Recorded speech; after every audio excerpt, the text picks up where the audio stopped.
हे भगवान्, कति चाहिँ खेदो खन्न सकेको होला, कति चाहिँ खेदो खन्न सकेको होला के भनेको।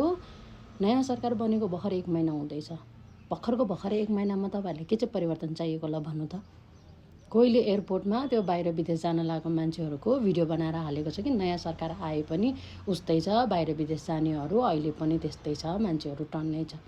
यत्रो 30-35 वर्षदेखि देश लुटेर बसेकोहरूले भ्रष्टाचार गर्दा उनीहरूको कारणले विदेशिनु पर्दा चाहिँ कोही कसैलाई बोल्नु नपर्ने। अनि अहिले नयाँ सरकार आएको 1 महिनामा के तपाईँलाई यहाँ नेपालभरि पुरै रोजगार खुल्छ?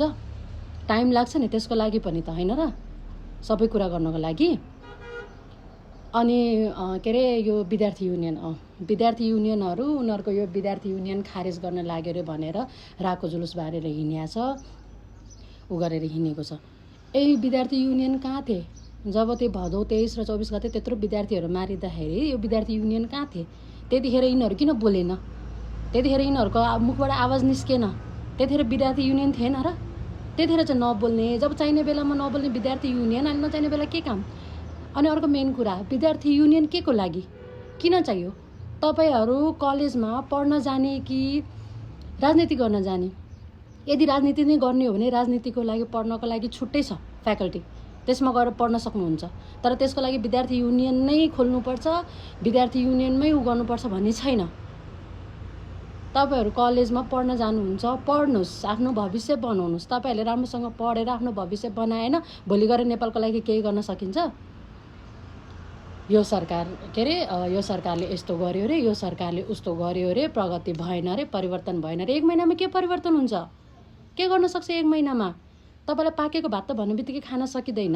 1 महिनामा देश परिवर्तन हुन्छ? कति खेदो गर्न सकेको? सक्नुहुन्छ भने बरु सरकारलाई समर्थन गरेर सहयोग गर्नुहोस्, सक्नुहुन्न भने चुप्प लागेर आफू जे काम गरिरहेछ त्यही काम गर्नुहोस्। कति विरोध गर्न सकेको?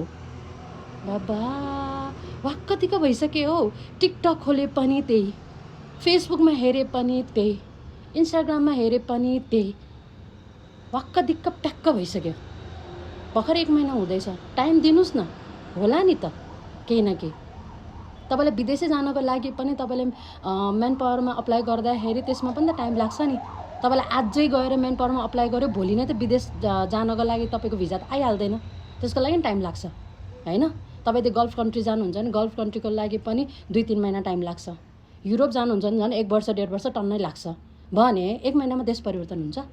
1 महिनामा देश बन्छ? अलिकति सोच्न सकिँदैन? दिमाग छैन? अलिकति कमन सेन्स छैन? बाबा हट।